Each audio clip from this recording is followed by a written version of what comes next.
What?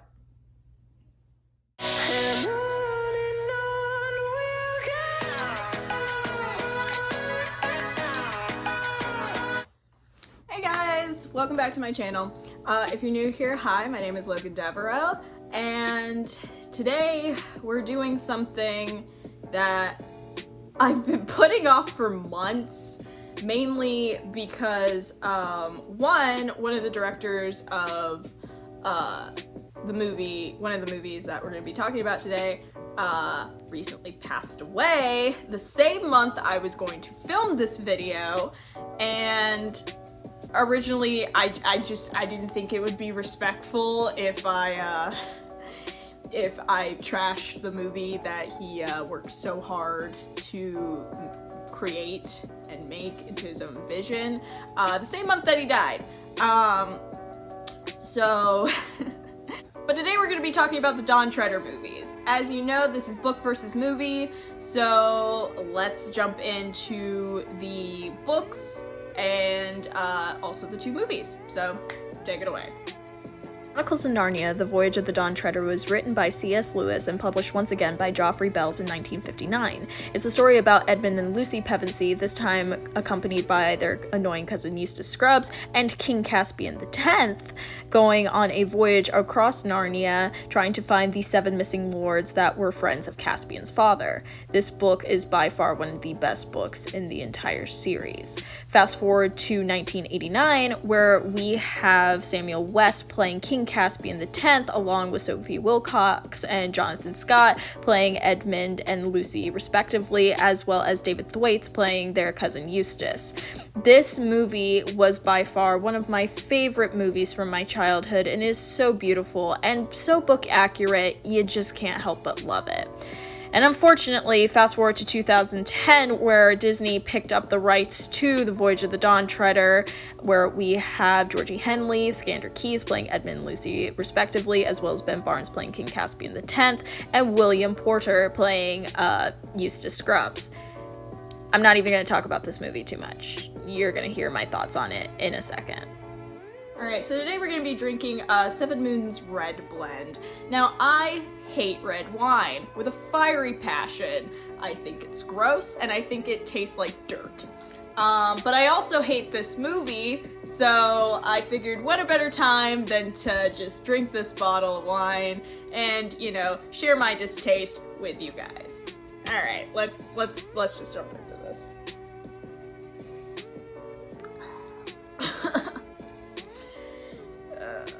Alright, so let's talk about BBC movie first. Let's talk about the BBC movie. I love this movie. I have the fondest memories of watching this specific movie in my childhood. It definitely holds a dear place in my heart and a lot of nostalgia, and it just overall is one of my favorite movies from my childhood. So with that being said, when I found out that they were doing a Disney adaptation of The Voyage of the Dawn Treader, just kind of like how they did with Lion, the Witch, and the Wardrobe and Prince Caspian, those first two movies, they're phenomenal. I love them so much. So I was very excited and anticipating this movie for years, guys. I really was looking forward to it.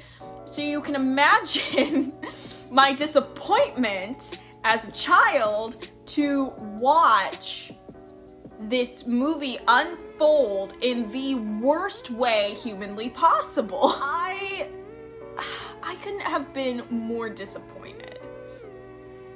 So let's compare, let's start with the things I did like. Let's start with the things I liked. Let's compare the boats. So the BBC boat and the Disney boat that they had, the Dawn Treaders, they looked good.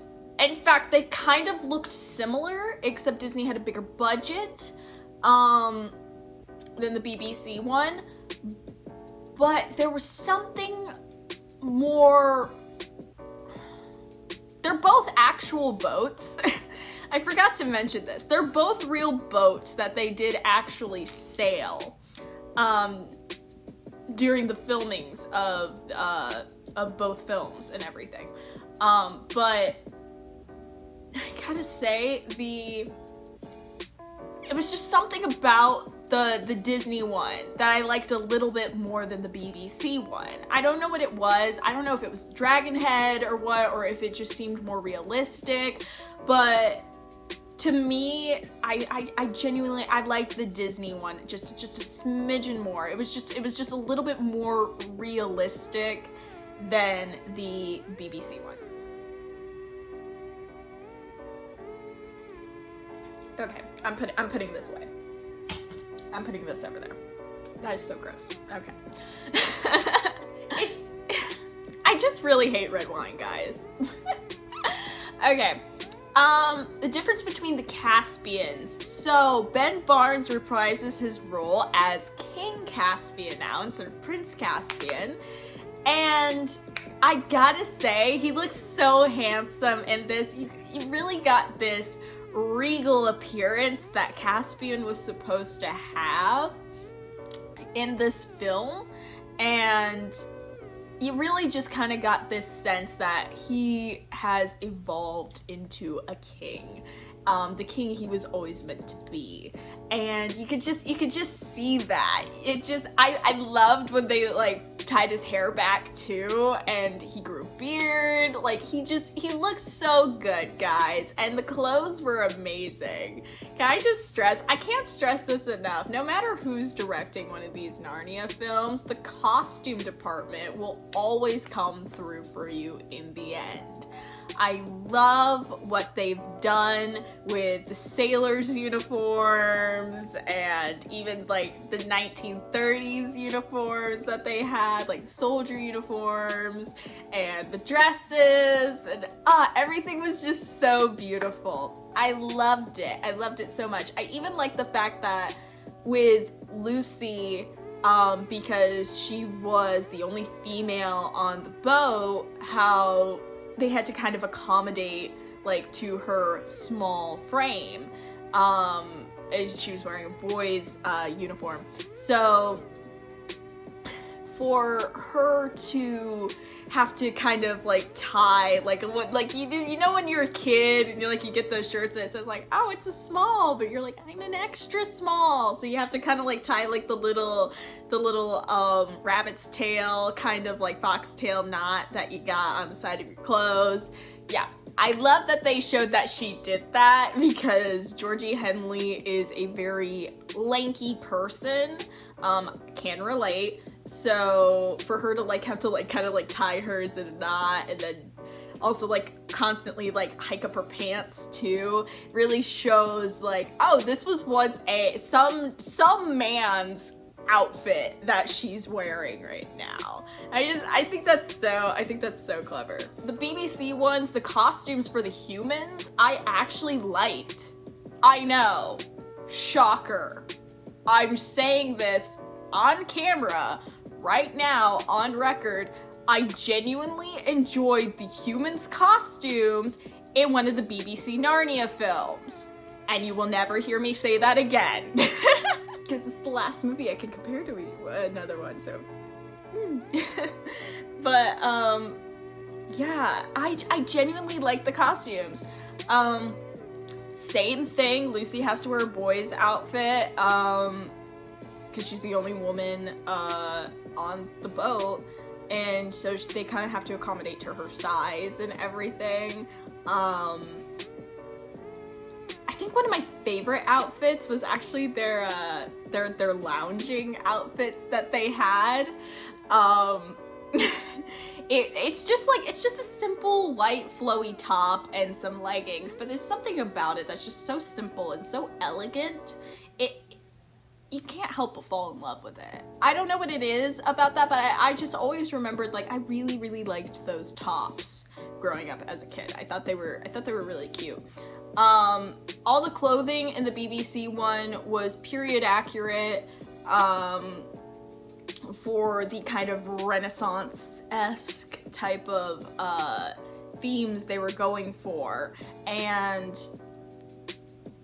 they really hit the nail on the head this time with the costumes. I don't know what happened between like this movie and the other two movies, but for some reason the costume department was like, you know what, let's step up our game. Let's do this a little bit better. They even added more makeup onto the kids' cheeks and their noses and just like the high points of their faces to kind of make it look like they were sunburned. I saw that in an interview, and that's just little touches like that really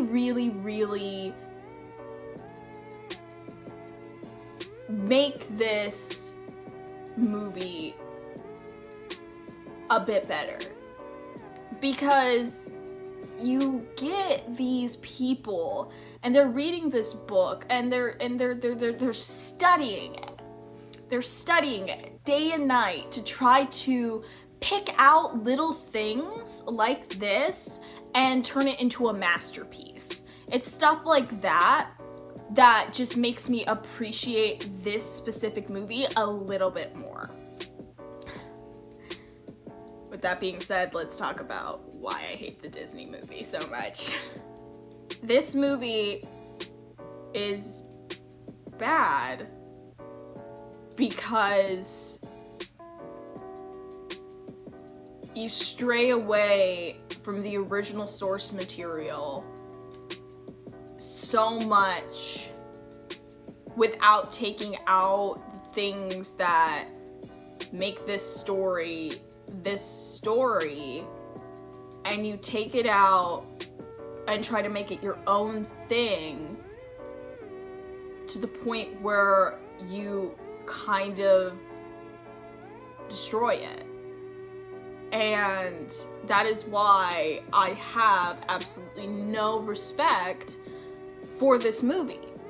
You did not take into consideration what makes this story one of the best Narnia books. And I'm saying this wholeheartedly, that I genuinely believe that this man didn't realize the beauty of this book. I genuinely think he looked at the source material and he was like, okay, what can we keep in here that, okay, well, obviously they have to be on a voyage. Obviously they got to look for the missing lords, the 7 lords. That's a part of the story. That's the whole reason why they're sailing. Okay. Okay. And, the sea monster. Let's keep that. And that's basically it. You've turned this into your own thing. And I'm not talking about putting an artistic spin on things. I genuinely mean you have taken this book and you've stripped 90% of what makes it such a beautiful story that tells you life lessons that you as the audience, no matter if you're a kid or an adult or a teenager, you need to hear these. Some of these are very valuable lessons that really hold a lot of the beauty of this story, which is what makes the Dawn Treaders so precious to so many people. And you've turned it into Edmund and Caspian kind of just sword measuring, let's call it that, as to who's a better king. It's the same thing we had with Peter and Caspian in the last movie, except it's done worse. It makes no sense whatsoever why Edmund would feel threatened by Caspian. It makes no sense. They were good friends before in the last movie. And Caspian himself, he literally has no family anymore. All of his family is dead. And he said in the end of this movie that Lucy and Edmund are the closest things he's ever had to family. So this makes no sense why 90% of the movie they feel threatened by each other. It makes no sense to me. Somebody explain this to me. It makes no sense to me. We had this with Peter. It makes sense for Peter to feel threatened by Caspian because Caspian is essentially trying to be king of what Peter used to be king over. He feels threatened. This is supposed to be Peter's chance at glory. He just so happens to be helping this 17-year-old out reclaim the throne, and it's also this same 17-year-old's clan that destroyed the Narnia that Peter spent years creating. So it makes sense for Peter and Caspian to have that kind of animosity towards each other and that kind of pitted hatred, I guess you could say, towards each other. But it doesn't make any sense for Edmund and Caspian to have this kind of sword measuring contest every single time. It makes no sense. It makes no sense, and it's really frustrating. Sorry, I can't speak. I'm just so angry at that. Lucy getting a little companion who's supposed to basically mirror little Lucy makes no sense either. It makes no sense. Yeah, Lucy has, I guess,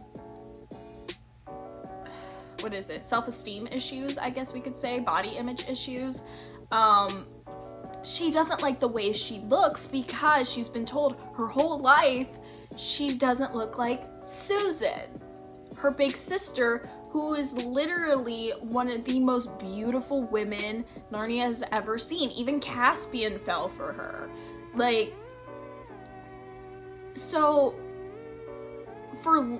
And that was in the original book and in the BBC movie too. That's a part of the story, and I'm glad they kept that in.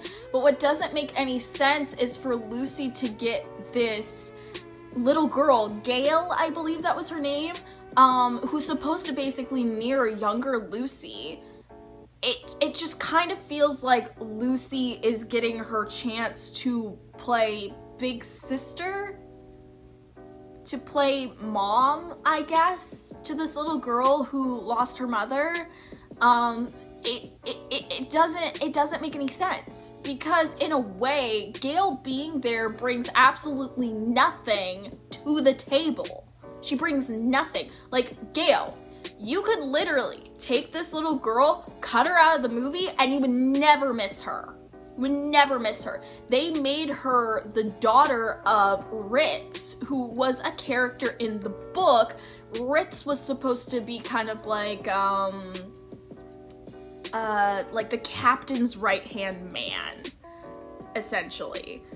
That was who Ritz was. Ritz was a very minor character. In this, they tried to give him some type of story about his wife being sacrificed to the mist. Oh yeah, that. I'll get to that. And his daughter, he told her to stay with her aunt, and she snuck onto the boat in a fruit basket. And she gets knocked over, and she gets revealed between Eustace and Reepicheep's little, I guess you could say, fight. I guess. She instantly clings to Lucy instead of her own father, hardly ever spends time with her father, and she's just this perfect little angel that just follows Lucy around like she's like a mama bird. She is solely only there for Lucy to realize that Lucy is enough and that Lucy is beautiful in her own way. That is the only reason why Gail is there. That's the only reason. When it was supposed to be Aslan who snaps her out of it. I digress. Eustace in both movies, I liked. I will always and forever love the BBC version of Eustace because he was just a little snot. He was just awful. Like, every time you saw him on screen, you're like, I'm gonna punch you in the face. I'm gonna punch you in the face. I'm gonna throw you overboard. I hate you so much. Like, and then it just makes his redemption arc that he has in this movie and the next even more sweeter. It's so satisfying to have that redemption arc for him more so. And you get it out of the way too, so that way you can see his character growth past dragon form into human form. In the Disney version, Eustace is a little bit more toned down. He's more of kind of like that annoying sibling that you can't get rid of type of vibe. And I love Will Porter's portrayal of Eustace. I think it was really cool. He put like his own little flair on it. I liked it. He was just kind of quirky and weird. Not really per se like an awful person. He was just kind of annoying and quirky. Now with his redemption arc, he doesn't get one. And I'll tell you why.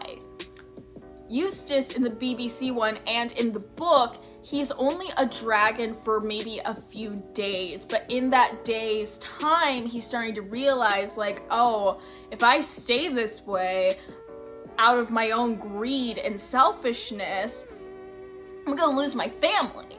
I don't want to lose my family. I mean, yeah, I said I hated them this whole time, but I love my family. I can't live without them.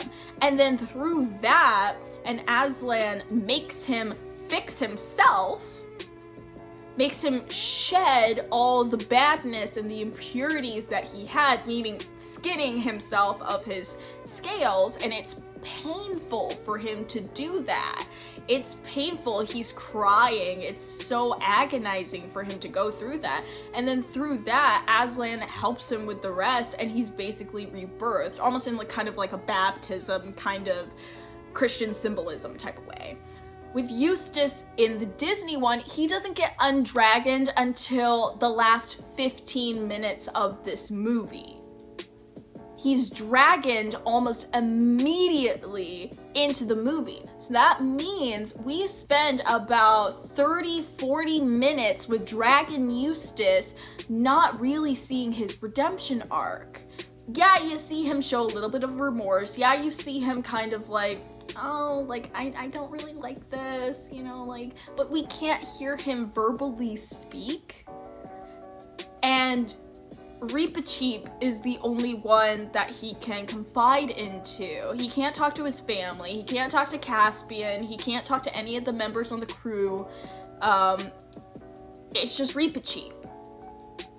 And their dynamic, it's good, but it just, in the long run, like I said, it's not as satisfying. Because we're basically seeing Eustace accept his fate that he's gonna be a dragon for the rest of his life until he dies.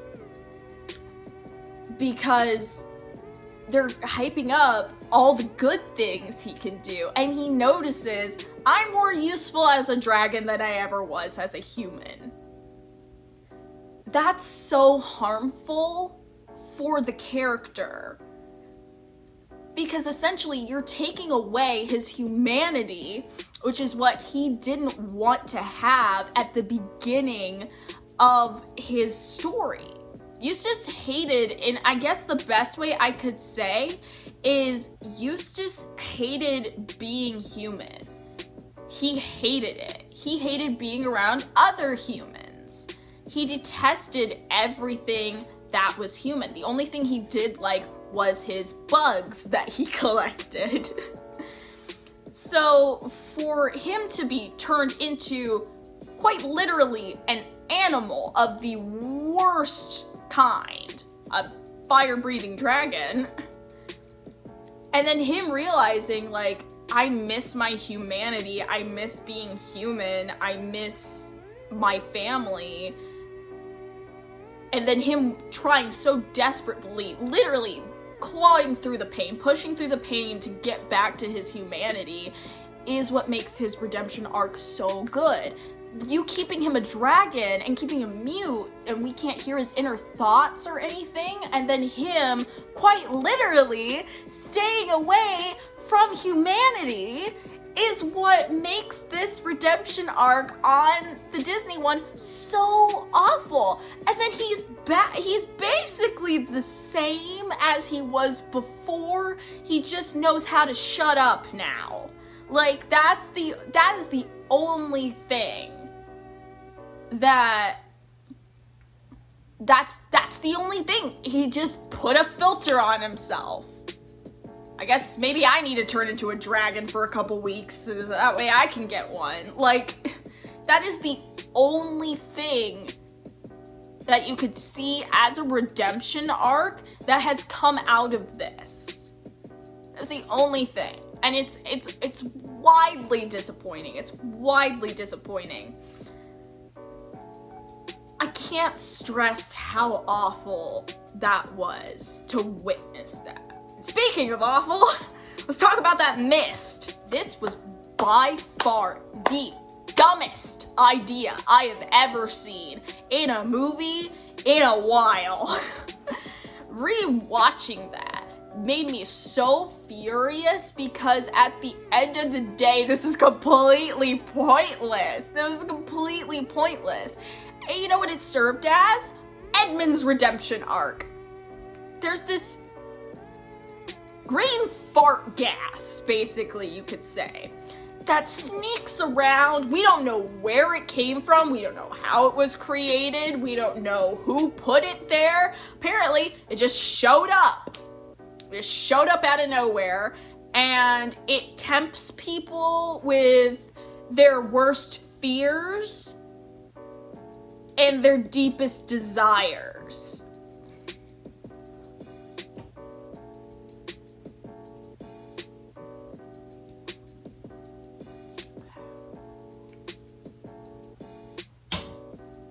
So you mean to tell me that a whole monster island, a nightmare island, was birthed out of the fear of people who are greedy and have fears? I got news for you, honey. That's literally every single person that has ever lived. You mean to tell me that people, their deepest desires and their worst fears combined created this island of monstrosities? That's what you're telling me? If that's the case, we're all screwed. That island should be much bigger. That island should be covering all of Narnia. We get introduced to this mist when the kids are kidnapped by these slave traders, and they're about to be sacrificed to the mist if they're not sold on the market. It's so bad. And that's where we get the sea monster from. The BBC people literally created a whole monster and didn't reveal it to the kids until the day of filming. So that way their shock and their scared expressions were genuine. This thing, yeah, it's creepy. Kind of looks like a moray eel. But grosser. It was like, it was, like I said, these things that you added into here are only served as redemptions for Lucy and Edmund. Like the little girl, the mist, the sea monster, like the whole Edmund for some reason talking to the White Witch again. She wasn't even in this book. She wasn't even mentioned in this book. Somehow Tilda Swinton gets a cameo in this. Somehow she's the villain again.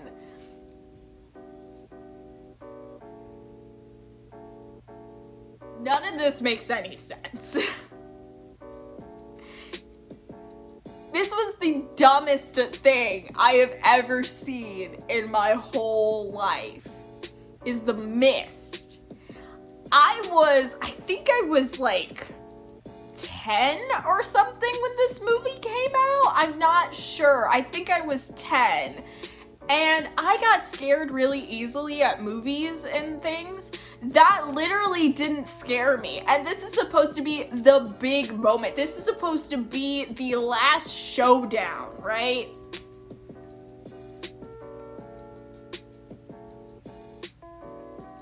And it didn't scare me as a kid. It didn't blow my mind. I sat in that theater kind of just like, how much longer do we got?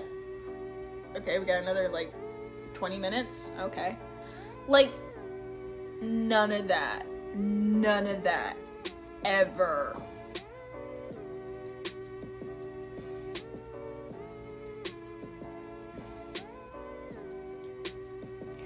Okay.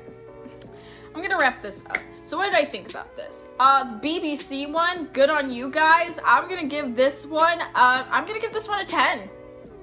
They get a 10 this time because it's book accurate. It hits all the right points. The costumes are on point this time. CGI even got a little better too. Like, it just kept getting progressively better. Practical effects, I loved this. It was really good. This movie, if you're gonna watch a Don Treader movie and you want it to be book accurate and just as entertaining as the book, this is the one for you. This is great. It's really good. They actually went to different sites and it was a great movie. It was a great movie. It was beautiful. It'll always sit in my heart for the rest of my life as being one of the best movies I have ever watched in my lifetime. So I'm gonna give that one a 10. Disney one. I'm gonna give it a 5. I know. Shocking. I've literally been kissing the ground that the Disney Narnia movies have been walking on like the other 2 times, but this is the only time where I'm like, no, this sucked. This was garbage. It's not good. It's not good whatsoever, and I kind of hate that they made it. I get why they made it because they wanted a trilogy, like the Lord of the Rings movies, but this was bad. Like, to me, if you're not gonna do all 7 books as an adaptation, don't do them at all. Just don't. Like, that's just my take on it. Like, don't tease us with Eustace's return for years and then just say you're never gonna do them. Just don't do it. Don't do it. The clothing was great. Costumes were great. The boat looked great. I like the Don Treader. I really do. I liked the guy who played Eustace. I really liked him. Ben Barnes came back in this. He was phenomenal. I really liked Ben Barnes' acting. He was really good. Georgie and Skander, they came back, reprised their roles as Lucy and Edmund. They did a great job. I like that. However, the rest of the story, it deviated from the original source material so much. Used so much CGI. So much CGI. I didn't have time to mention this, but they changed Aslan too. And guys, if you just read like what they changed and the reason why they changed him the way they did, not gonna lie, comes off kinda racist. That's just me. I should make a whole separate video on that because I don't have time. This video is long enough as it is. It's just, the CGI was abhorrent. The beauty of Andrew Adamson's works, the other 2 movies, was that he used practical effects and tried to use as minimal of CGI as humanly possible because he liked the practical effects. You don't get that in this movie. The Minotaur in this, he's all CGI. He's not a guy wearing a suit. He's literally a man wearing a CGI, like, bodysuit. and you can tell the fawn's legs, they're CGI. It's not like how it was in the other two movies, and it really stands out just how bad it is. Because we're talking, this is 2010 CGI, so it's not the stuff that we're used to seeing today. It's good, but it's still bad. Like, that's just my take on that. So I'm gonna have to give this a 5. It just wasn't good. It was very disappointing, and honestly, I don't recommend this. Watch the BBC one instead. You'll have a much better time watching that one instead. You can find them on YouTube. Yeah. All right. So that was it, guys. I hope you guys enjoyed this episode of Book versus Movie. I will try to make more of these. I've just not had the time. If I not had the time, I mean I've been lazy. But yeah, I really missed you guys, and I'm glad I'm back with this. And yeah, hope you guys enjoyed. All right. Bye.